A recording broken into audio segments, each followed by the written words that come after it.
오늘도 하나님의 은혜가 저와 여러분에게 함께하기를 기원합니다. 이제 모세의 설교가 끝났습니다. 오늘은 여기 요단 동편 모압 평지에서 광야에서 태어나고 자란 2세대가 하나님과 맺은 언약의 말씀, 모압 평지 언약에 대해서 말씀하십니다. 1절 말씀 보시면 호렙에서 이스라엘 자손과 세우신 언약 외에 여호와께서 모세에게 명령하여 모압 땅에서 그들과 세우신 언약의 말씀은 이러하니라. 호렙은 시내산의 다른 이름입니다. 시내산에서 하나님과 이스라엘 간에 언약을 맺었습니다. 하나님께서 이스라엘의 하나님이 되어주시고 이스라엘은 하나님의 백성이 되기로 한 언약입니다. 이 언약의 조건은 10가지 언약의 말씀 10계명을 지키는 것이었습니다. 그리고 여기 요단 동편 모압 평지에서 다시 하나님과 언약을 맺습니다. 아주 새로운 언약을 맺는 것이 아니라 갱신하는 것입니다. 언약의 대상은 하나님과 지금 여기 있는 이스라엘과 또 여기 있지 않은 자들까지입니다. 언약의 내용은 같습니다. 하나님께서 이스라엘의 하나님이 되시고 이스라엘은 하나님의 백성이 되는 언약입니다. 그리고 지금까지 모세의 설교를 통해서 주셨던 지켜야 하는 말씀을 지켰을 때 받을 복과 지키지 않았을 때 받을 저주를 선언하십니다. 본문 보겠습니다. 2절에 모세가 온 이스라엘을 소집하고 그들에게 이르되 여호와께서 애굽 땅에서 너희의 목전에 바로와 그의 모든 신하와 그의 온 땅에 행하신 모든 일을 너희가 보았나니 곧 그 큰 시험과 이적과 큰 기사를 내 눈으로 보았느니라. 근데 정확하게는 출애굽한 사람들만 보았습니다. 광야에서 그들은 다 죽었습니다. 광야에서 태어나고 자란 이들은 이걸 보지는 못했지요. 4절에 그러나 깨닫는 마음과 보는 눈과 듣는 귀는 오늘 여호와께서 너희에게 주지 아니하셨느니라. 이걸 다르게 말하면 하나님께서 내버려 두셨다라는 것입니다. 하나님께서 사람을 그 본성대로 살게 내버려 두시면 사람은 자기의 본성대로 살아가겠죠? 그럼 무슨 일이 일어날까요? 본성을 따라서 자연스럽게 어떻게 하냐면 하나님을 떠납니다. 죄인의 본성이기 때문입니다. 그래서 출애굽하고 시내산에서 언약을 맺은 이스라엘 백성들이 약속의 땅에 바로 들어갔습니까? 아니면 못 들어갔습니까? 못 들어갔습니다. 하나님께서 내버려 두신 결과 이스라엘 백성들은 언약을 깨고 하나님을 배신하여 약속의 땅에 들어가지 못했습니다.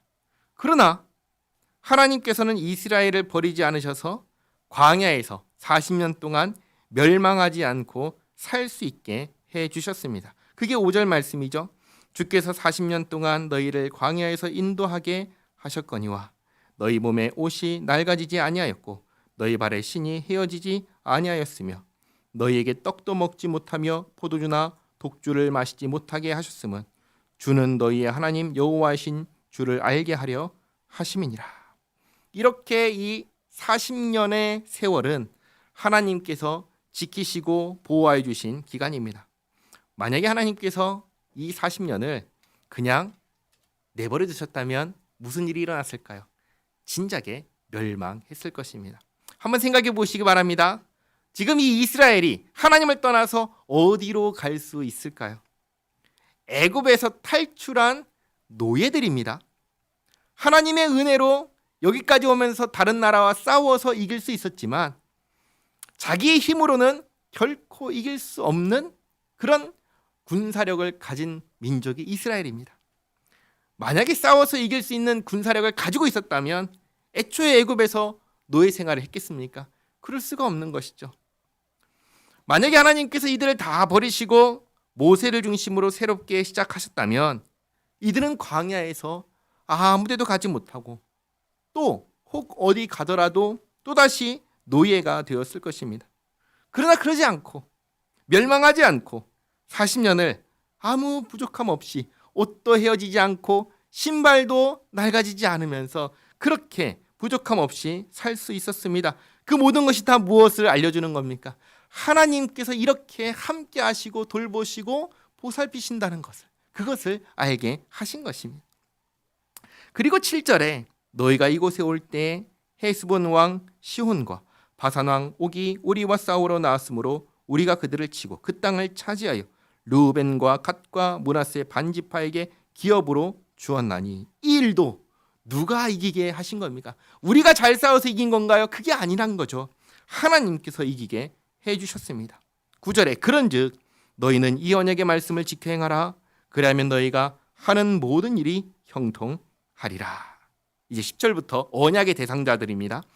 오늘 너희 곧 너희의 수령과 너희의 지파와 너희의 장로들과 너희의 지도자와 너희 이스라엘 모든 남자와 너희의 유아들과 너희의 아내와 및 내 진중에 있는 객과 너를 위하여 나무를 패는 자로부터 물 깃는 자까지 다 너희의 하나님 여호와 앞에 서 있는 것은 내 하나님 여호와의 언약에 참여하며 또 내 하나님 여호와께서 오늘 내게 하시는 맹세에 참여하여 여호와께서 내게 말씀하신 대로 또 내 조상 아브라함과 이삭과 야곱에게 맹세하신 대로 오늘 너를 세워 자기 백성을 삼으시고 그는 친히 내 하나님이 되시려 함이니라.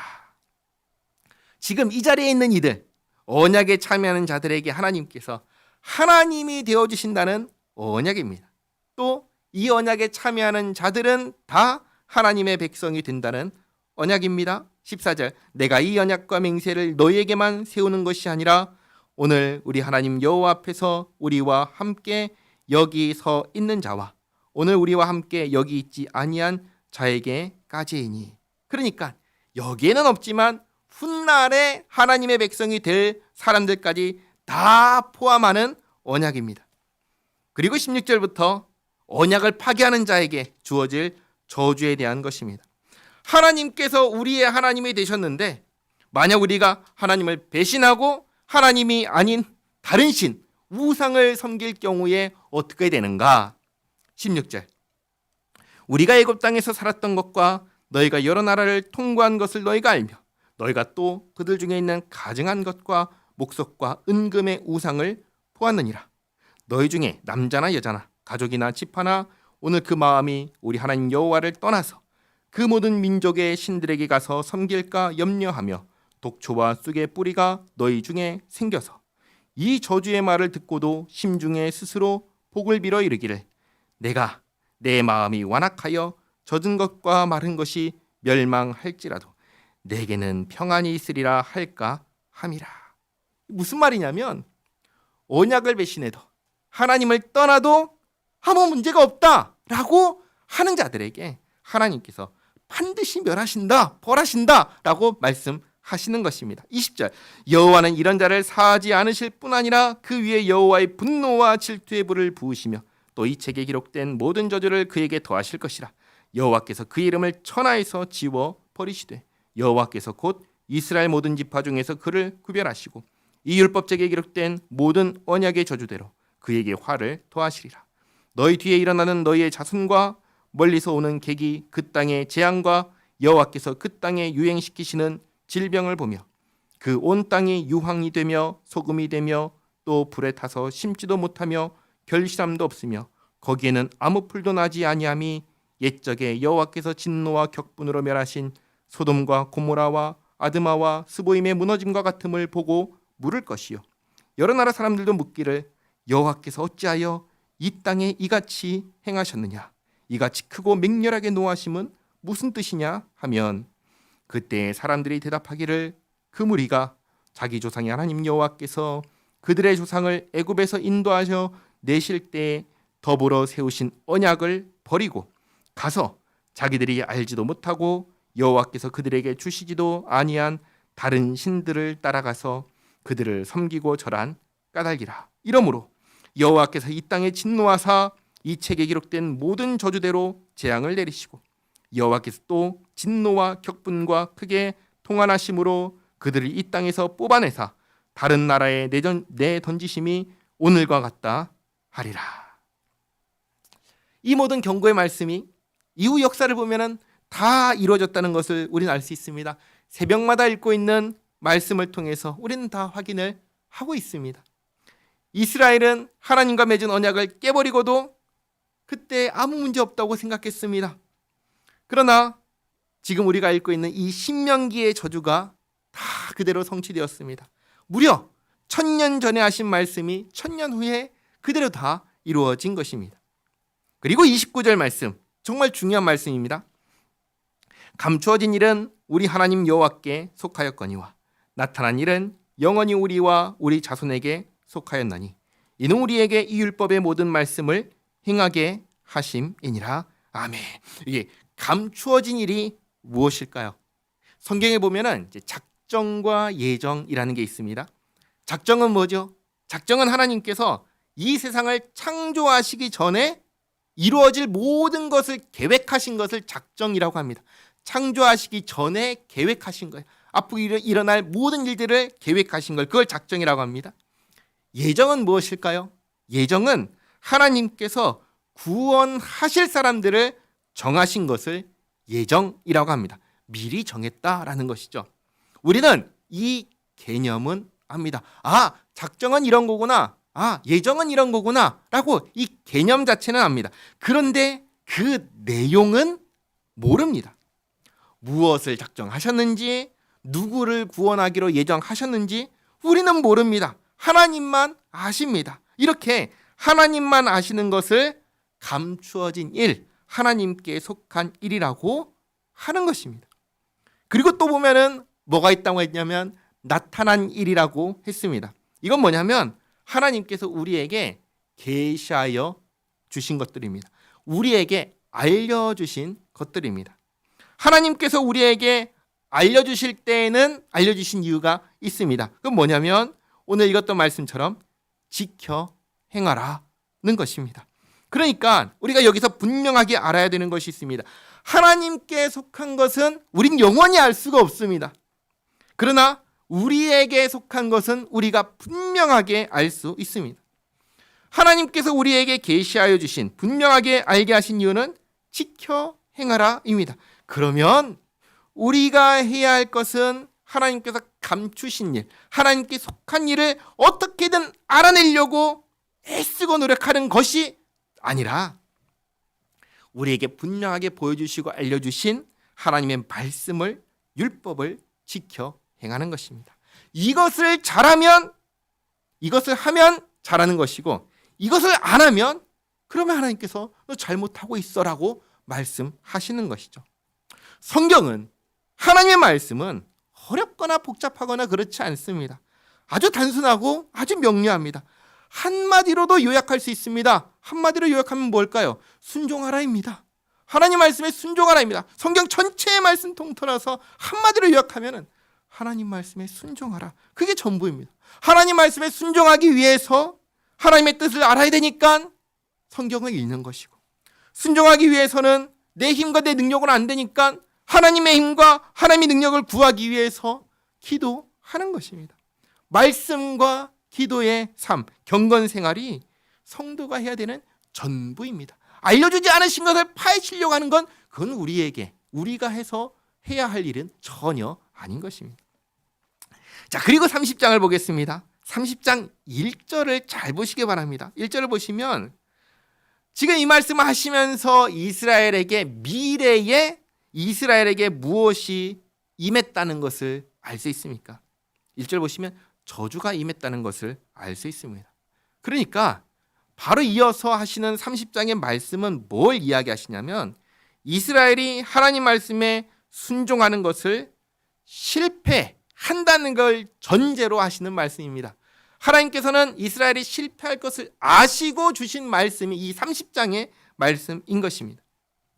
사실 이 말씀을 전하는 여기 요단동편 모압 평지까지 올 때에 이스라엘이 하나님 앞에서 했던 모든 일들을 보면, 과거의 모든 일들을 보면은 미래에 어떻게 할지가 뻔한 것이죠. 과거에는 불순종했는데 미래에는 순종할까요? 그렇지 않은 겁니다. 과거에 불순종했으니 미래에도 또 불순종하겠구나, 이게 보이는 것이죠. 그러면 과거에 불순종했는데 지금 다시 언약을 갱신하는데 미래에 또 불순종합니다. 그럼 어떻게 될까요? 이스라엘이 하나님께 불순종함으로 언약을 깨버립니다. 그럼 이제 어떻게 돼야 되나요? 저주를 받아야죠. 그렇죠. 저주를 받고 끝나야 됩니다. 망해야 됩니다. 그런데 이 30장은 그때에 망하지 않고 끝나지 않고 다시 회복할 수 있는 길을 알려주시는 겁니다. 그러니까 이미 이스라엘은 처음부터 마지막까지 하나님의 은혜 가운데 살아가고 있다는 것을 다시 한번 알게 하시는 것입니다. 잘 보시기 바랍니다. 1절에 내가 내게 진술한 모든 복과 저주가 내게 임함으로 내가 내 하나님 여호와로부터 쫓겨간 모든 나라 가운데서 이 일이 마음에서 기억이 나거든. 이렇게 불순종해서 저주받고 망했습니다. 망했는데 30장을 생각하라는 겁니다. 2절을 보시면 너와 내 자손이 내 하나님 여호와께로 돌아와 내가 오늘 내게 명령한 것을 온전히 따라 마음을 다하고 뜻을 다하여 여호와의 말씀을 청종하면 내 하나님 여호와께서 마음을 돌이키시고 너를 긍휼히 여기사 포로에서 돌아오게 하시되 내 하나님 여호와께서 흩으신 그 모든 백성 중에서 너를 모으시리니 내 쫓겨간 자들이 하늘가에 있을지라도 내 하나님 여호와께서 거기서 너를 모으실 것이며 거기서부터 너를 이끄실 것이라. 이렇게 하나님과 맺은 언약을 깨버리고 배신하고 불순종하고 그래서 저주받고 망했을 때에도 그게 끝이 아니라고 하시는 겁니다. 그때에도 돌아올 수 있다라는 것입니다. 하나님께서는 그때에도 얼마든지 다시 받아주신다고 말씀하시는 겁니다. 우리 하나님은 어떤 하나님이십니까? 우리 하나님은 참으로 은혜의 하나님이십니다. 하나님께 불순종하고 반역하고 배신하는 자들에게 마지막까지 끝까지 기회를 주시는 하나님이십니다. 그래서 나중에 신명기에 기록된 저주를 받고 고생하다가 이 30장의 말씀이 생각나서 회개하고 돌아와서 다시금 하나님 말씀에 순종하기를 다짐하고 힘쓴다면 하나님께서 그 자리에서 다시 시작하게 해 주신다는 것입니다. 5절에 내 하나님 여호와께서 너를 내 조상들이 차지한 땅으로 돌아오게 하사 내게 다시 그것을 차지하게 하실 것이며 여호와께서 또 내게 선을 행하사 너를 내 조상들보다 더 번성하게 하실 것이며 이렇게 회개하고 돌아오면 하나님께서 더 큰 은혜 부어주신다라고 말씀하십니다. 얼마나 감사하신 말씀입니까? 6절에 네 하나님 여호와께서 내 마음과 내 자손의 마음에 할례를 베푸사. 할례를 어디에 베푸시죠? 몸이 아닙니다. 마음에 할례를 베푸십니다. 여기에서 이미 실패한 이후에 몸이 아니라 마음에 할례를 베푸실 것을 말씀하셨습니다. 마음에 할례를 베푸사 너로 마음을 다하며 뜻을 다하여 내 하나님 여호와를 사랑하게 하사 너로 생명을 얻게 하실 것이며 다 누가 주시는 거죠? 하나님께서 주시는 것입니다. 은혜의 선물입니다. 그리고 7절에 네 하나님 여호와께서 내 적군과 너를 미워하고 핍박하던 자에게 이 모든 저주를 내리게 하시리니 너는 돌아와 다시 여호와의 말씀을 청종하고 내가 오늘 내게 명령하는 그 모든 명령을 행할 것이라. 이렇게 망한 뒤에도 죽지만 않았다면 이 30장의 말씀을 기억하고 회개하고 돌아오라고 하십니다. 9절 내가 내 하나님 여호와의 말씀을 청종하여 이 율법책에 기록된 그의 명령과 규례를 지키고 내 마음을 다하며 뜻을 다하여 여호와 내 하나님께 돌아오면 내 하나님 여호와께서 내 손으로 하는 모든 일과 내 몸의 소생과 내 가축의 새끼와 내 토지 소산을 많게 하시고 내게 복을 주시되 곧 여호와께서 내 조상들을 기뻐하신 것과 같이 너를 다시 기뻐하사 내게 복을 주시리라. 아멘. 11절 내가 오늘 내게 명령한 이 명령은 내게 어려운 것도 아니요 먼 것도 아니라 하늘에 있는 것이 아니니 내가 이르기를 누가 우리를 위하여 하늘에 올라가 그의 명령을 우리에게로 가지고 와서 우리에게 들려 행하게 하려 할 것이 아니요 이것이 바다 밖에 있는 것이 아니니 내가 이르기를 누가 우리를 위하여 바다를 건너가서 그의 명령을 우리에게로 가지고 와서 우리에게 들려 행하게 하려 할 것도 아니라 오직 그 말씀이 내게 매우 가까워서 내 입에 있으며 내 마음에 있은즉 내가 이를 행할 수 있느니라. 다시 말해 하나님의 명령을 몰라서 못했다라고 말할 수 없다는 것입니다.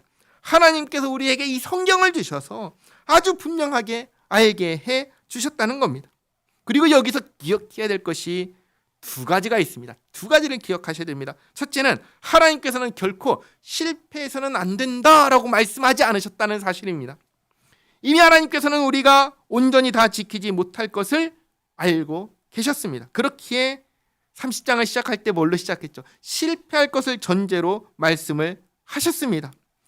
물론 실패하지 않는 것이 좋죠. 다 성공하면 좋습니다. 그러나 우리는 실패할 수밖에 없습니다. 그러나 그럴 때마다 어떻게 하면 되죠?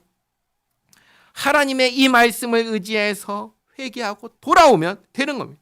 다시 시작하면 되는 겁니다. 그러니까 중요한 것은 실패하면 안 된다 그게 아니라 끝까지 하나님을 의지하는 것입니다.